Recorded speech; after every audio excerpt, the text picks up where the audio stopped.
Joanne, I know you're involved with many very worthy charitable causes. Can you talk a little Thank bit you. about them? Yes, I first became involved with a charity. At the time, it was called Spin for Survival. That was back in uh, January of 2007, and it started as a very small charity, and the funds were going to Memorial Sloan Kettering. The woman that founded has since passed away, but for Survival lives on, and it is national. The big event is every year, either late February or early March, and it's basically spinning throughout the country. Here in New York, there's at least 3 or 4 studios. It takes place in Detroit, Boston, LA, and Chicago, and I think maybe in Miami. And it's to raise money for what are called the small cancers, which are the rare cancers that you don't read and hear a lot about. And I started it when I was undergoing chemotherapy, and I've been back every year, and my team gets bigger and bigger. CBS is very generous, and they match whatever my team raises. And over the past years, I think Cycle for Survival, not just my team, but the entire Cycle for Survival, has raised close to, I think, over $25 million. Also involved with City of Hope, which is comparable to to Memorial Sloan Kettering out on the West Coast, and we do an event for them, a golf event for them every year. That was started by the Nesvik family after their son Tim passed away. Tim was in our business, and John obviously was the head of Fox. So that's another. It's another charity that's near and dear to my heart and to everybody in the business. And just this year, I am involved with Coaches for Cancer. They are honoring me. And Coaches for Cancer is about leadership on and off the court and mentorship. And how can people help support all of these great efforts? Time is the first way I always suggest that people can support with Cycle for Survival.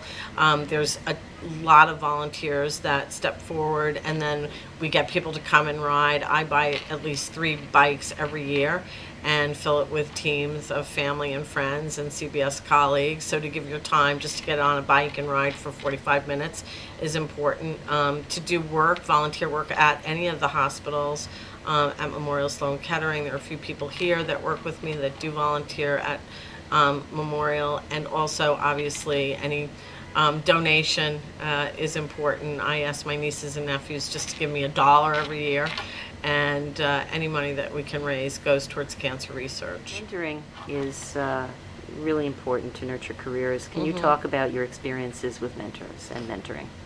Sure. When I started in the business, the gentleman that hired me, who has since passed away, was a guy by the name of Paul Wigan. And any of you that are of a certain age that are watching this will remember Paul. He worked at all the networks at one point in time, then he worked at BBDO, and he was my boss at Bozell. And he literally taught me how to read a pocket piece riding in between the cars on the Long Island Railroad between New York and Oceanside or Freeport. And he threw everything at me. If I didn't understand it, I'd walk into his office and say, I don't understand this, please help me. But he was one of the good old guys who really took the time, like a big teddy bear. So he really taught me the business from the bottom up. I've had other mentors who weren't in the business. I've had some family and friends who have helped me along.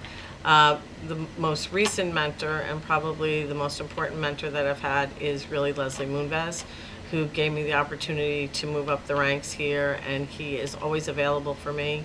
When I call him and I say I need advice and guidance, he'll stop what he's doing, and he takes a lot of time to think about what he wants to say and how he wants to help people. He doesn't only just do that for me, he really does that for anybody that knocks on his door, and in that aspect, he truly is a unique leader.